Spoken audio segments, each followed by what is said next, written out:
अस्सलाम वालेकुम फ्रेंड्स, कैसे हैं आप सब। मैं उम्मीद करती हूँ आप सब खैरियत से होंगे। तो दोस्तों, आज की इस वीडियो में मैं आपके साथ शेयर करने जा रही हूँ कि घर पे तंदूर की रोटी कैसे बनाई जाती है।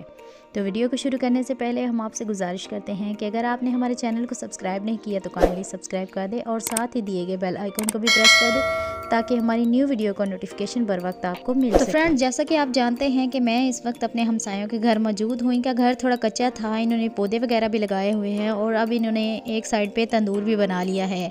इन्होंने कहा कि हमारा घर यहाँ गांव में है तो यहाँ पास में कोई तंदूर नहीं है, इसलिए इस तरह करते हैं कि घर पे ही तंदूर लगा लेते हैं। आंटी ने ये तंदूर जो है हाथ से बनाया है, घर की मट्टी इस्तेमाल करके बनाया है। आप देख सकते हैं बहुत ही अच्छा बना है तंदूर। और अब आंटी इसकी सफाई कर रही थी दस्तरखान के साथ, क्योंकि इसमें रोटियां लगानी थी। ये आग जो है नीचे हमारी कोयला बन के ख़त्म हो चुकी है। यहाँ पर एक डब्बे में पानी रख लिया है और अब आंटी हाथों को गीला कर रही हैं, क्योंकि आंटी यहाँ पर हाथों के साथ रोटी लगाएंगी, यहाँ पर गद्दी का इस्तेमाल बिल्कुल नहीं करेंगी। तो आंटी ने पेड़ा उठा कर उसको गोल गोल घुमाना शुरू कर दिया है और अब इसकी रोटी बना रही हैं। ये पेड़े हैं, 5 रोटियां हमने लगवानी थी, तो मैंने आंटी से कहा कि आप इस तरह करें, आप लगा कर दिखाएं और मैं साथ वीडियो बनाऊंगी।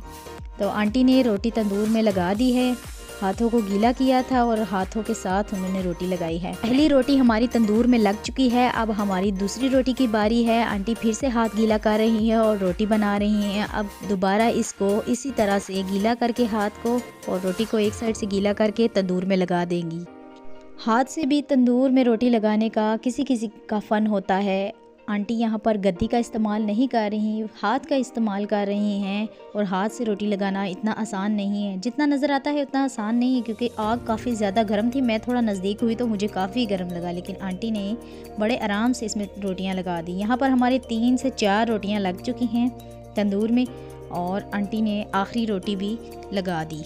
आप देख सकते हैं ये सामने वाली 2 रोटियां हमारी पकना शुरू हो गई हैं। आग इतनी तेज़ नहीं थी, इसलिए रोटियां हमारी आराम आराम से पक रही थी। तो फ्रेंड्स, 3 रोटियां हमारी तैयार हो चुकी हैं और एक रोटी जो ये है वो थोड़ी कच्ची रह गई थी, दोबारा आंटी ने इसे रख दिया है और थोड़ी देर रखने के बाद ये भी पक चुकी हैं। आटा हमारा थोड़ा सख्त था, इस वजह से आंटी से थोड़ी रोटी ठीक गोल नहीं बनी, लेकिन कोई बात नहीं, बिल्कुल तंदूर के जैसी रोटी तैयार की थी आंटी ने। तो फ्रेंड्स, अगर आपको हमारी वीडियो अच्छी लगी हो तो इसे लाइक और शेयर ज़रूर कीजिएगा। इसी के साथ हम आपसे इजाज़त चाहते हैं, मिलते हैं अपनी एक और न्यू वीडियो के साथ। तब तक के लिए